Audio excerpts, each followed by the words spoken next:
अस्सलाम वालेकुम नाज़रीन। प्रोग्राम आपकी आवाज़ मरियम नवाज़ से बड़ी परेशान है और बेचारी अब तकरीरों में ऐसे ऐसे अल्फाज इस्तेमाल करती है। मैंने कहा आपको भी थोड़ा सा सुनाते हैं। मसला ये है कि हमारे पाकिस्तान में सियासतदानों में नफ़रत यहाँ तक पहुँच जाती है कि पता भी नहीं चलता हमने किसी के बारे में क्या कहना है, कौन से अल्फाज बोलने हैं।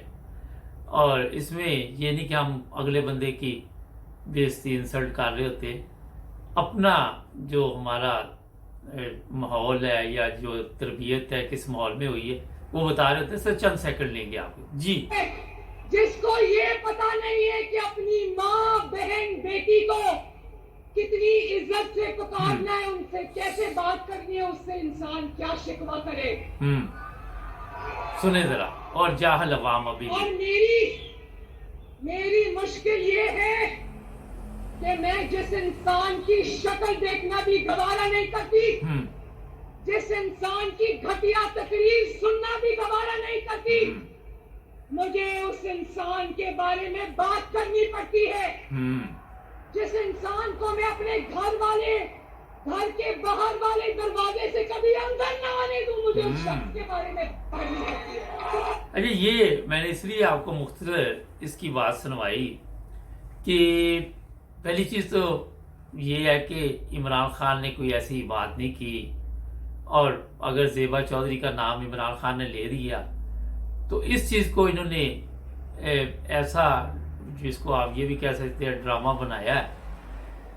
पाकिस्तान में ख़वातीन के साथ, लड़कियों के साथ क्या सलूक होता है, वो फैसलाबाद में क्या सलूक हुआ लड़की के साथ आपके इल्म में है। उसके बाल काटे गए, वीडियो बना के उसको जूते का चाटो।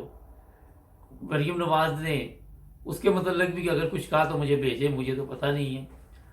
और भी जिन लोगों को ये तकलीफ़ हो रही है कि इमरान खान ने सिर्फ ज़ेबा चौधरी का नाम ले दिया और वहाँ पे तूफ़ान आ गया, उन सब से भी मेरी दरख्वास्त है कि ज़रा बताइए पाकिस्तान में क्या नहीं होता, ख़वातीन का साथ क्या सलूक किया जाता है, किस तरह उनको ज़लील व रसवा किया जाता है। कभी कोई पुलिस वाला तशद्दुद कर रहा है, वो आपके इल्म में कराची था, कहाँ था, वो उसको मार रहा था औरत को। इतनी वीडियो रोज़ाना का मामूल बन चुका है। कभी इनकी ज़बान पे उन लोगों के लिए आवाज़ नहीं उठेगी, फालज गिर जाएंगे इनकी ज़बानों पे। एक ज़ेबा चौधरी के लिए इनको मुसीबत बन गई है, सिर्फ इस वजह से इज्जत से नाम नहीं लेता। अभी क्या उसने कौन सा क्या दिया, कोई गलत अल्फाज लिए, नाम ही लिया है ना, किस नाम से पुकारता हो। ये मुख्तसर सा मैंने आपको इसलिए बताया कि ये हालत इन लोगों की है। कौम को ये जानवर समझती है, कौम की औरतों को कभी इन्होंने इज्जत नहीं दी। वहाँ पे 14 कत्ल किए, हामला औरतों के पेट में गोलियां मारी गई मॉडल टाउन में, वहाँ तो इनको इज्जत का ख्याल नहीं आया। ये सुनने वाली बातें इनकी, तो शर्म का मकाम है। इससे बड़ी और मैं आपको क्या बात बताऊं। जुड़े रहे हमारे साथ और भी प्रोग्राम देखने के लिए।